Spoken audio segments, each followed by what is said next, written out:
Hi guys, dito tayo sa condo ngayon ni GM. Totoo ba talaga may kumita sa dropshipping, wholesaling, retailing business? Tara, mayroon tayong interview dito kung magkano yung kinita niya 1 week dito sa dropshipping, wholesaling at saka retailing business natin. Good afternoon everyone. Ako po si Helen Noned, isang government employee. Part-time ko pong ginagawa ang JC Dropshipping Business. Ngayon ay kumita po ako ng 13,500 sa loob ng isang linggo. Pakita ko po sa inyo. Ayan po, sa loob ng isang linggo. Wow! Na-part-time ko lang po ito dahil may regular po ako work. Sobrang nakaka-amaze kasi nakakadagdag po ng income.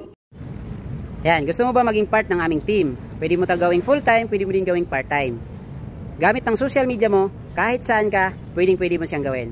Kung gusto mo malaman, message mo lang ako mismo yung magtuturo sa'yo. Bye-bye! May meeting pa ako.